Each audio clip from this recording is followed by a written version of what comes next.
উফ, রাতটা কাটলো কোনো মতে। পেশেন্টদের জ্বালায় একটুও শুতে পারিনি রাতে।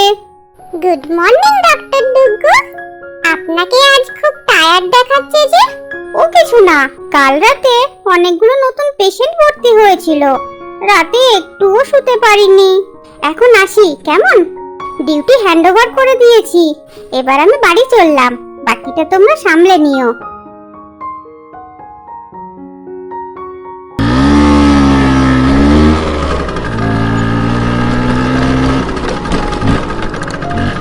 বাবা এসে গেছে, বাবা এসে গেছে।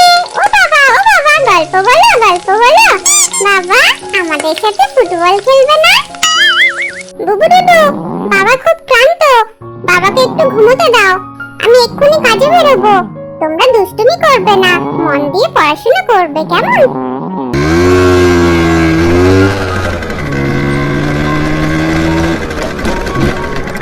Good morning doctor ma'am.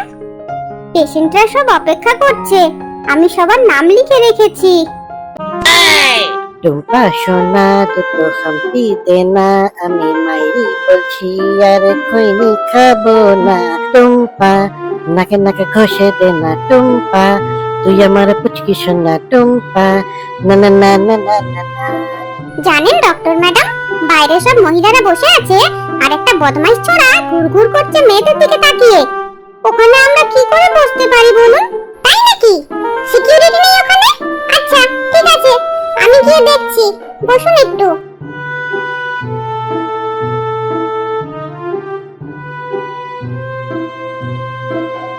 Hello বন্ধুরা, ওয়েলকাম টু গুগু ডুগুর ডিসকভারি গল্প।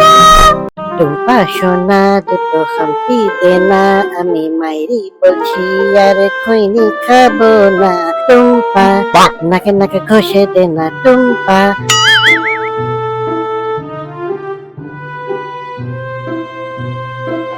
টুম্পা তুই আমার পুচকি সোনা। টুম্পা না না না না না না না। এই উল্লু, এখানে কি করছিস? মহিলাদের কত অসুবিধা হচ্ছে তোর জন্য। বল, কি চাই তোর? কিছুই চাই না, আমি তো এখানে শুধু মেয়ে দেখতে এসেছি। কি? ইয়ার্কি হচ্ছে? বদমাইশি করার জায়গা পাসনি? কেন, বদমাইশির কি হলো এতে? বিল্ডিং এর বাইরেই তো বোর্ড লাগানো আছে, মেয়েদের দেখার সময় সকাল 10টা থেকে 5টা। আমি কি দোষ করলাম? সিকিউরিটি, সিকিউরিটি, কোথায় গেলে? নাকে তেল দিয়ে ঘুম দিচ্ছ নাকি? যাও, ওই মালটাকে এক্ষুনি ধরে আনো, ওকে ভালো করে বেঁধে রাখবে, বুঝলে? শয়তানটাকে আমি আজ পুলিশে দেবো।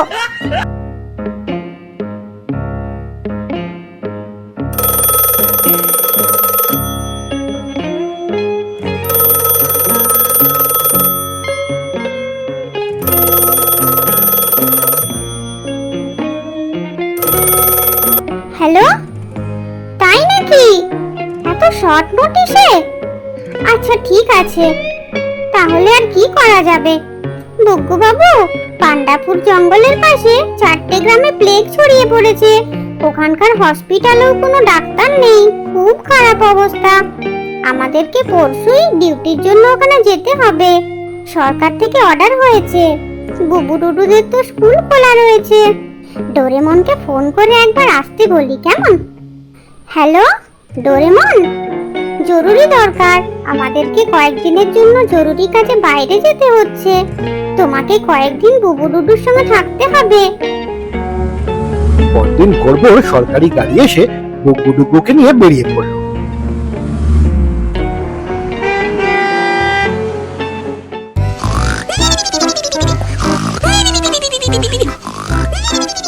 এদিকে বুবু ডুডু পড়েছে মহা বিপদে। এসে থেকে ডোরেমন তো শুধু ঘুমিয়েই চলেছে, একবারও ওঠার নাম করেনি। এত ভারী বিপদে পড়লাম রে বুবু। মা বাবা তো হঠাৎ করেই বেরিয়ে গেল, আজ শালুর জন্মদিন, সন্ধ্যাবেলা বার্থডে পার্টি আছে, গিফট কেনার পয়সাও তো বাবা মার থেকে নেওয়া হলো না। ভেবেছিলাম ডোরেমনকে কোনোভাবে ম্যানেজ করব, কিন্তু এসে থেকে ডোরেমন তো কুম্ভকর্ণের মতন পড়ে আছে। এখন ইন্দু দিদি ছাড়া আর কে বাঁচাবে আমাদের? কিছুক্ষণ পরেই নাগকন্যা ইন্দুমতি প্রত্যেক দিনের অভ্যেস মতো দেখা করতে এলো বুবু ডুডুর সাথে। দুই ভাই বোন ইন্দু দিদিকে খুলে বলে তাদের সমস্যার কথা। আর কিছুক্ষণের মধ্যেই নাগকন্যা তাদের কাছে হাজির হয় একটা উপহারের বাক্স নিয়ে। মনে রেখো বুবু ডুডু, এই বাক্সটা কিন্তু তোমরা খুলবে না। যার জন্য এই উপহার একমাত্র সেই খুলবে এই বাক্সটা। ওদিকে শালু আজ অপেক্ষা করছে তার বন্ধু বান্ধবদের জন্য। আজ আমার জন্মদিন, আমার সব বন্ধুরা আসবে গিফট নিয়ে। কি মজা কি মজা, কত আনন্দ হবে। কিন্তু কই, এখনো তো কেউ এলো না। একটু পরেই শালুর সব বন্ধুরা আসতে শুরু করলো একে একে। হ্যাপি বার্থডে শালু, এই দেখ আমরা এসে গেছি। Many many happy Returns of the day. এই দেখ তোর জন্য কি গিফট এনেছি আমরা। তাড়াতাড়ি বাক্সটা খুলে দেখ একবার। বাক্স খুলে গিফট দেখে শালু তো খুব খুশি। বারে বারে এই দিন আসুক, বারে বারে এই মন চায় তুমি থাকো চিরকাল। এই আমার শুভ কামনা। Happy birthday to you, happy birthday to you, happy birthday to you, happy birthday to you, happy birthday,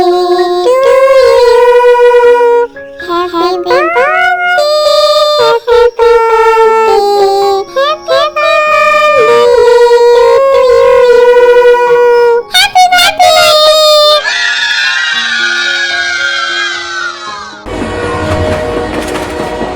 ওদিকে বুকুটুকু ট্রেন তখন প্রায় মাঝপথে। ট্রেনে উঠলেই ভারী কোম্পায় টুকুর, কিছুতেই চোখ খুলে রাখতে পারে না সে।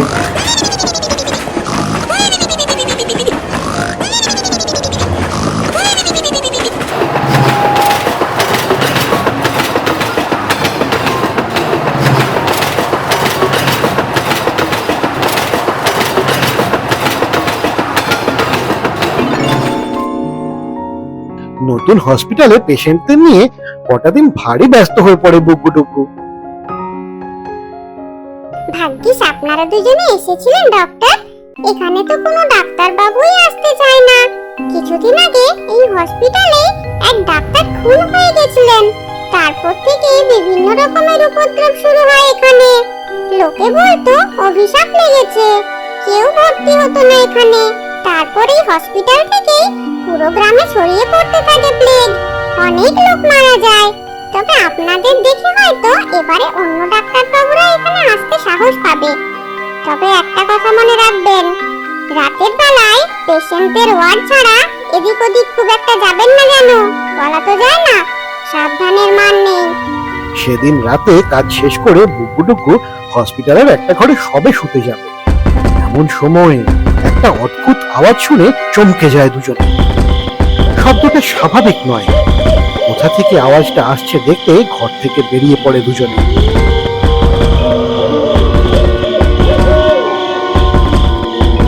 মনে হচ্ছে লাশ কাটা ঘরের দিক থেকে আসছে শব্দটা।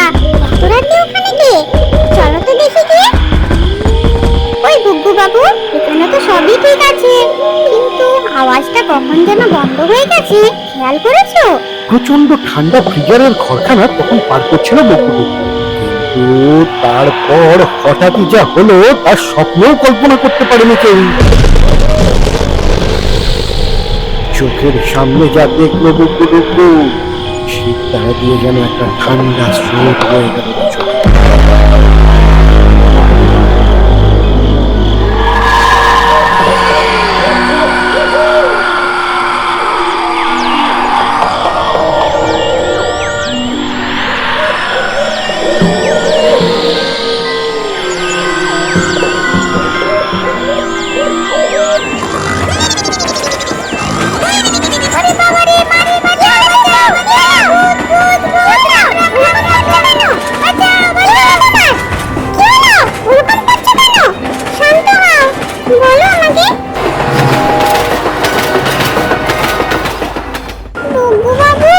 আমরা যে হসপিটালে কাজ করতে যাচ্ছি ওখানে যাওয়া যাবে না।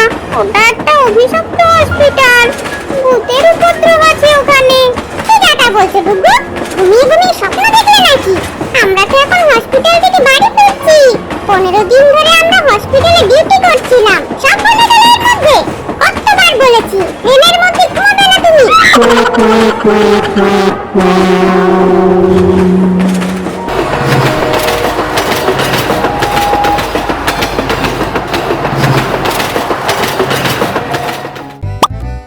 বন্ধুরা লাইক দিও, বন্ধুরা সাবস্ক্রাইব